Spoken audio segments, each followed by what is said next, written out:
আসসালামু আলাইকুম। আশা করি সবাই ভালো আছেন আর আমিও আলহামদুলিল্লাহ অনেক ভালো আছি। তো আজকে ছাদে উঠবো আর ছাদে কিছু বীজ বসাবো। আসলে শীতের বীজ বসানোই যাচ্ছে না। সারাদিনে ২-৩ বার করে বৃষ্টি হচ্ছে। একবার এমনভাবে রোদ উঠছে যেন মনে হচ্ছে আর বৃষ্টি হবে না, আবার এমনভাবে বৃষ্টি আসতেছে মনে হচ্ছে যেন সারাদিনই বৃষ্টি হবে, এরকম অবস্থা। তো ছাদে উঠে দেখি এই ২ ভাই বোনের এরকম কাণ্ড কারখানা। ওরা গোসলের আগে এসে ছাদে পানির পাইপ সেট করে ওইটা দিয়ে মজা করে গোসল করতেছে।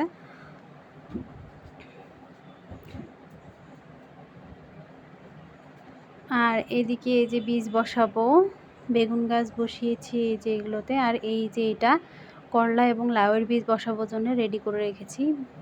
এই মাটির নিচে কিন্তু সবজির খোসা রয়েছে। তো আমি এখানে কয়েকটা বীজ সিমের বীজ বসিয়ে দিলাম। এই সিম গাছগুলো নাকি ছোট থাকতেই সিম ধরবে, এরকম সিম গাছ বেশি বড় হবে না, ছাদের জন্য খুব ভালো হয়, এজন্য এটা এখানেই বসিয়ে দিলাম। আর এখানে কয়েকটা লাউ বীজও বসিয়ে দিব, সরি কুমড়া বীজ। লাউ বীজ তো আমি আগেই বসিয়ে দিয়েছি এবং লাউয়ের চারাও বের হয়ে গিয়েছে। তো কুমড়া বীজ, সরি কুমড়া নয়, এটা হচ্ছে করলা। আসলে আমি ভুলে যাচ্ছি, করলাটাকে কুমড়ো বলতেছি।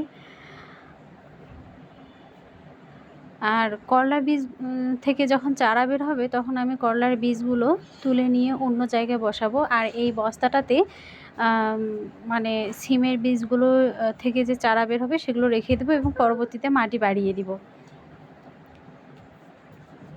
আর এদিকে এই ড্রাগন গাছটা হচ্ছে আমার এক ভাগ্নি সম্পর্কের, সে তার বাড়ির সামনে রেখেছিল। তো গাছটা সেরকম কোনো গ্রোথ না হয় এবং সে বাড়ি থেকে অনেক দূরে চলে যাবে, তাই গাছটা আমার কাছে রেখে দিল। তো দেখা যাক এখানে এসে গাছটা কেমন গ্রোথ হয়। আর এদিকে লাউয়ের বীজ থেকে গাছ বের হয়েছে এবং একটা গাছ বের হতে পারছে না, তাই একটু নেড়ে চেড়ে দিলাম আর কি। দুটো গাছ বের হয়েছে। আর এদিকে আমার ড্রাগন গাছগুলো, আর ওই ভাগ্নির কিন্তু এই ছোট ছোট দুটো ড্রাগন গাছও রয়েছে, সে দুটো এখানে রেখেছে। আর পেঁপে গাছগুলো আমাকে গিফট করেছে। আর এদিকে হচ্ছে আমার গাছগুলোর অবস্থা এরকম দেখুন। তো ঢ্যাঁড়স গাছে দুটো ঢ্যাঁড়স রেডি হয়েছে, সে দুটো তুলে নিব। আগেরও দুটো রয়েছে ঘরে।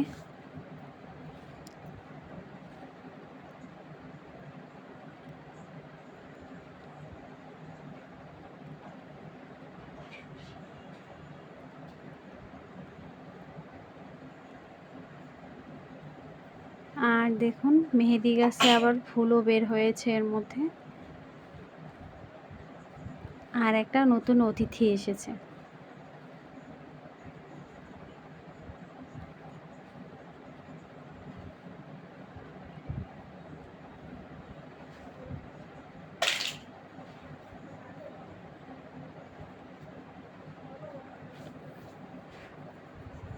আর এগুলো তো নিত্যদিনের সঙ্গী, ভিডিওতে আপনাদের দেখাই। তবে আরও বীজ বসাবো মরিচের, আরও চারা লাগবে।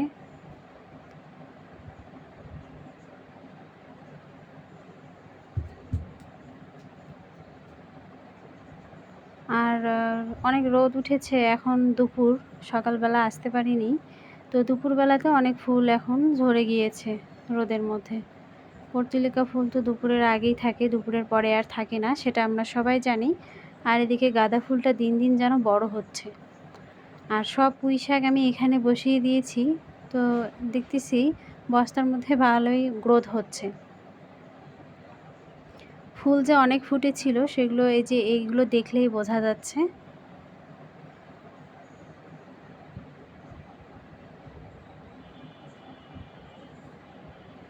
আর এদিকে দেখুন সাদা নয়নতারা। আর এদিকে এই যে কাটিংগুলো বসিয়েছি, নিচে রেখেছি, কারণ বৃষ্টির পানি বেশি পেলে গাছগুলো আর থাকবে না। তো খুবই সুন্দর হয়ে কাটিংগুলো বাড়ছে। আর এদিকে দেখুন আম গাছের গোড়ায় আমি বেগুন গাছ বসিয়ে দিয়েছি। আর আমড়া গাছ থেকে এই যে ফুলটা, আমড়ার ফুল বের হয়েছে, মুকুল যেটাকে বলে। তো সুন্দর বড় হচ্ছে, মনে হচ্ছে আমরা খেতে পারবো। আর এদিকে পেয়ারা গাছটার ফুলটা ফুটে গিয়েছে, আর পেয়ারার ফুলটা এত সুন্দর লাগতেছে। এত ছোট্ট একটা গাছে একটা ফুল ফুটেছে, ভাবতেছি রেখে দিব না ছিঁড়ে ফেলে দিব। তো ভাবলাম রেখেই দিই। আর আসলে এই গাছটার ডগাটা কেটে দিতে হবে কিনা সেটাও বুঝতে পারতেছি না। আর এখানে ধনে বীজ দিয়েছি, কিন্তু ধনের কোনো গাছের কোনো দেখা নেই। আর এই দুটো ক্যারেট এখন আমাকে রেডি করতে হবে। তো আমি তো বীজ নিয়ে এসেছি আরও। এই যে এদিকে একটা মরিচ, এটা হচ্ছে খুবই ঝাল একটা মরিচ, অনেক ঝাল। যদি কেউ ভাত দিয়ে খেতে চায় তাহলে ঝালে একদম অবস্থা খারাপ হয়ে যাবে।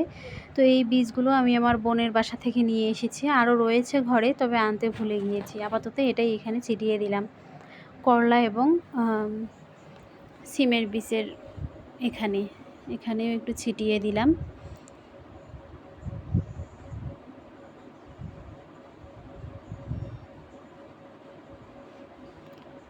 আরও বেড রেডি করে সেখানে মরিচের বীজ ছিটিয়ে দিব। ঘরে যে মরিচগুলো রয়েছে সেগুলো আমি ছিটিয়ে দেবো, শুকিয়ে রেখে দিয়েছি অবশ্য। আর সেগুলোর থেকে যদি 4-5টা গাছ হয় তাহলে আর মরিচ কেনাই লাগবে না মনে হচ্ছে। আসলে বেড রেডি করাটাই হচ্ছে মুশকিল, মানে সেরকম মাটিও এত কিছু বেশি নেই, আর কোথায় রেডি করব সেরকম ক্যারেট হয়তো বা 2-3টে কিনেছি, কিন্তু এতগুলো মাটি তো সম্ভব না। ছাদের লোডও বাড়বে, আর এত মাটিই বা কোথায় পাবো। সবজির খোসা 2-3 জন মানুষের রান্নায় কতটুকু আর সবজির খোসা হয়, সেটা তো প্রায় জমা হতে একটা ক্যারেটে দিতে মিনিমাম 1 সপ্তাহ লেগে যাবে। তাই আসলে রেডি করাই হচ্ছে না, খুব ধীরে ধীরে ছাদের কাজ হচ্ছে। শীতের জন্য আসলে প্রস্তুতি নিতেছি।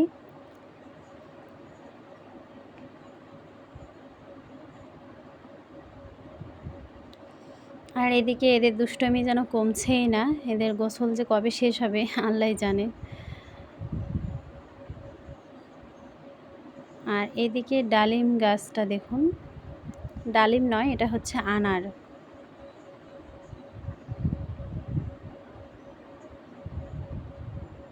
আনার গাছটা ভাবছি রিপোর্ট করব না, কারণ এই যে গ্রো ব্যাগটার মধ্যে আনার রয়েছে, তো গ্রো ব্যাগটা বেশ বড় সড়ো এবং বেশ ভালো চলবে আর কি এবছর।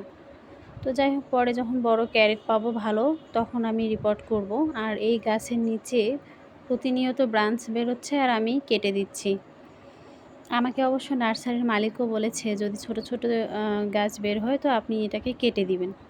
আর এই প্রথম আমার ভিডিওতে লাল গোলাপের কোনো ভিডিও নেই, মানে আজকে লাল গোলাপ কোনো ফুটেনি, শুধু একটা সাদা গোলাপ ফুটেছে।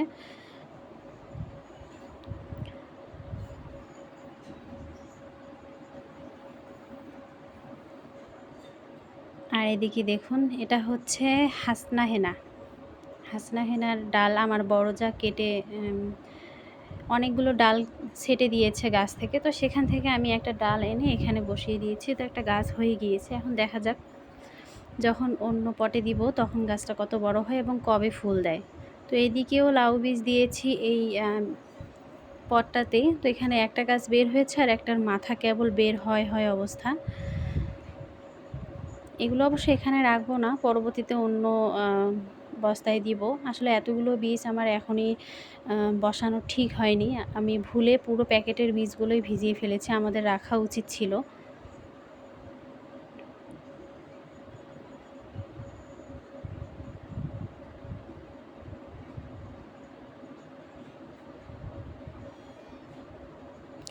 কয়েকটা মরিচ নিতে চাইলাম, তবে মরিচগুলো যদিও বা দেখতে বড় বড় হয়েছে কিন্তু এখনও পুষ্ট হয়নি। তারপরও 2-3টে ছিঁড়লাম, একটু ভাত দিয়ে খেতে বেশ ভালো লাগে, মানে কাঁচা মরিচ ভাত দিয়ে খেতে বেশ ভালোই লাগে।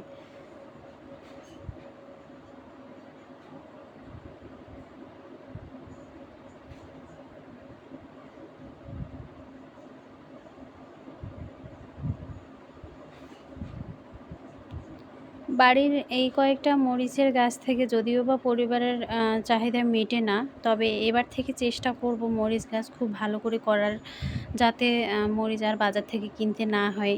ইনশাল্লাহ যেন করতে পারি, সবাই দোয়া করবেন। আর যদি আমার ভিডিওগুলো আপনাদের ভালো লেগে থাকে তাহলে প্লিজ লাইক, কমেন্ট, শেয়ার করবেন, সাবস্ক্রাইব করে পাশে থাকবেন। যারা আগে থেকেই সাবস্ক্রাইব করে পাশে রয়েছেন তাদেরকে অসংখ্য ধন্যবাদ। তো সবাই ভালো থাকবেন, সুস্থ থাকবেন, আমার জন্য দোয়া করবেন। আল্লাহ হাফেজ।